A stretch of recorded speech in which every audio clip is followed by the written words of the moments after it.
My name is Simran Berg, and this is my informative speech on pop. The average person in the United States consumes 126 grams of sugar per day. That equals to 25.2 teaspoons, or a better, more realistic equivalent of a little over 3 12-ounce cans of Coca-Cola per day. The American Heart Association believes that, if possible, men should have an intake of about 37.5 grams of sugar per day, while ladies should have an intake of around 25 grams per day. If we go back to our first statistic, that means on average, men are consuming 88.5 excessive grams of sugar, while women are consuming 101 grams of sugar per day. When you intake way too much sugar, it can take serious effects over your body.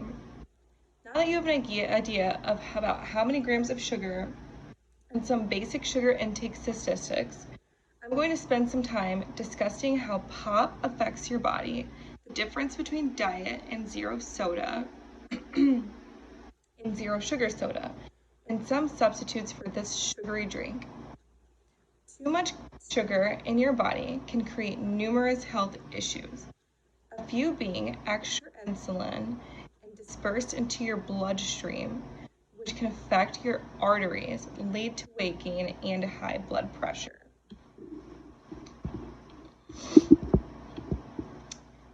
An abundance of sugar, those are only a few side effects of high intake sugar.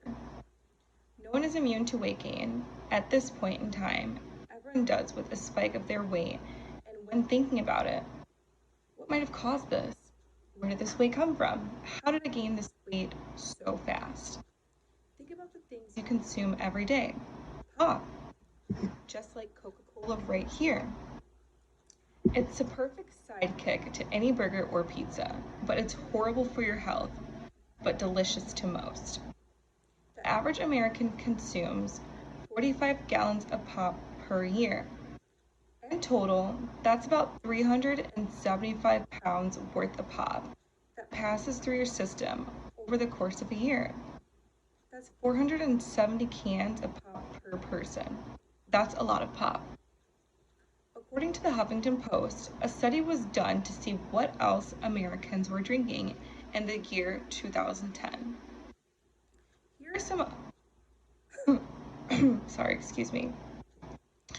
are some more beverages that made the cut. Water bottles are consumed at 28.3 gallons per year, and beer at 20.8 gallons per year. Milk at 20.4 gallons, coffee at 18.5 gallons, and tea at 10.3 gallons. A 12-ounce can of Coke clocks in at about 140 total in cans and contains 39 grams of sugar. How does your liver react to this much sugar? Obviously not in a very good way. Let's think back to 2010. What were you drinking? Me, I was around 10 or 11, probably drinking pops and mini sugary juices. According to WebMD, an abundance of sugar may cause your liver to become resistant to insulin. Insulin is the hormone that helps turn sugar in your bloodstream into energy.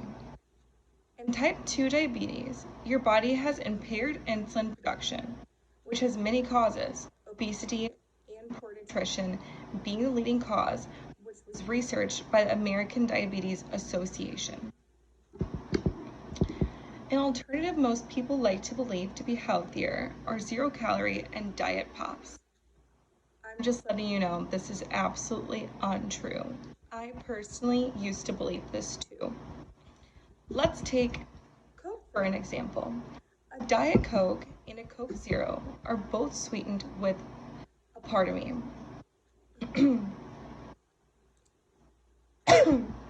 Aspartame, which is highly carcinogenic where original Coke is sweetened with high fructose corn syrup. What's the difference, you say? The Healthline states that when your body possesses aspartame, part of it is broken down into methanol. As of 2014, aspartame was the largest source of methanol in the American diet. Could you imagine consuming that much of something that's not even good for you? Methanol is toxic in large quantities, yet smaller amounts may also be concerning when combined with free methanol because of enhanced absorption. Something that shocked me is that aspartame was approved by the FDA. I know what you're thinking. What? How could the FDA approve something that they know isn't healthy for me? The American Heart Association, the United Nations Food and Agriculture Organization, and also the American Dietetic Association all approved this thing. How can something highly carcinogenic and addictive be approved by administrations that are in control of our food and drink? That's very worrying and very scary. The question is aspartame bad for you? I know that we're all wondering, and I know that we already think that we probably have an answer formed in your head. Aspartame is one of the most highly debated topics in health conversation. And when tackling the questions of how can we as a society be just as little bit healthier, need to be answered. In some ways, I think that as a society we can be healthier is stop drinking the Coke so much. I personally used to drink maybe 2 Cokes my freshman year of college per day. And then doing some research, I realized that this isn't healthy for me. I felt disgusting. I looked disgusting.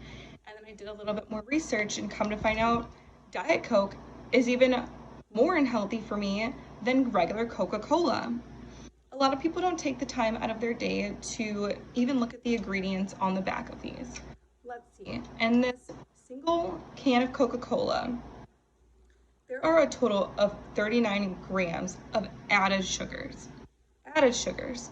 We have really no idea what these companies put into these cans of Coke or other types of cans of soda every day that we're drinking them.